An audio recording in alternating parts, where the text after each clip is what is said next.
استخارہ کہتے ہیں خیر طلب کرنے کو.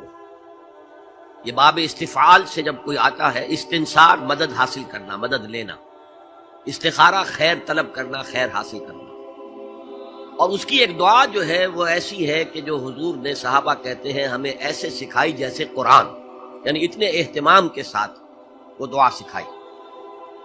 وہ دعا پڑھتے رہنا یہ ایک مستقل گویا کہ انسان کا استخارہ ہونا چاہیے اس کے معمولات میں.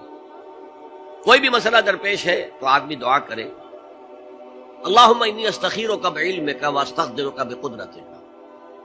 اے اللہ میں تیرے علم سے خیر مانگتا ہوں اور تیری جو قدرت ہے اسی سے قدرت چاہتا ہوں کہ مجھے بھی کچھ طاقت حاصل ہو جائے. اللہم انی استخیرک بعلمک واستقدرک بقدرتک واسألک من فضلک العظیم، اور مانگتا ہوں تو اس سے تیرا بہت بڑا فضل. اللہم ان کنت تعلم ان ھذا الامر خیر لی فی دینی ومعاشی وعاقبۃ امری.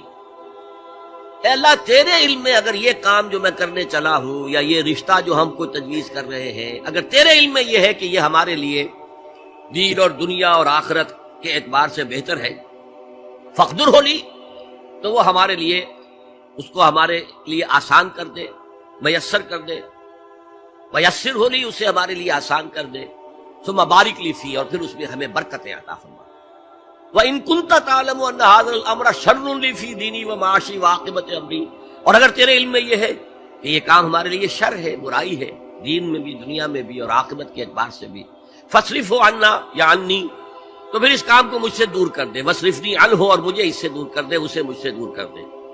وَاقْدُرْ لِي الْخَيْرَ حَيْثُ كَانَ ثُمَّ أَرْضِنِي بِهِ، اور اللہ خیر جہاں بھی ہو تیرے علم میں وہ ہمارے مقدر میں کر دے اور پھر ہمیں اس کے اوپر راضی بھی کر دے.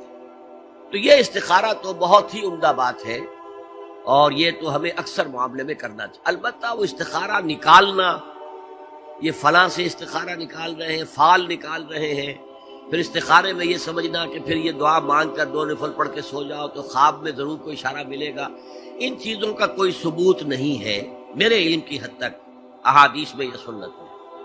بہرحال اگر اللہ تعالیٰ اشارہ کر دے کوئی خواب کے اندر تو بھی کوئی بعید بات تو نہیں ہے، لیکن یہ کہ اصل میں دعا استخارہ جو ہے بس وہ ہے اصل استخارہ، اور وہ بہت عمدہ چیز ہے اور وہ ایمان کے عین مطابق ہے کہ اللہ ہم نہیں جانتے، تو جانتا ہے.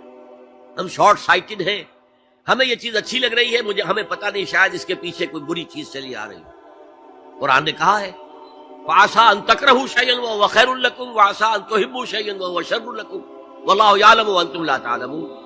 ہو سکتا ہے تم کسی چیز کو برا سمجھو حالانکہ اسی میں تمہارا خیر ہو، اور ہو سکتا ہے تم کسی چیز سے محبت کرو حالانکہ اس میں تمہارے لیے شر ہو. اللہ جانتا ہے، تم نہیں جانتے. تو اسی کو کہتے ہیں تفویض الامر الی اللہ، اپنا معاملہ اللہ کے حوالے کر دو. اللہ تو اگر اسے ہمارے لیے خیر سمجھتا ہے تو آسان کر دے، اگر شر سمجھتا ہے تو ہم سے دور کر دے.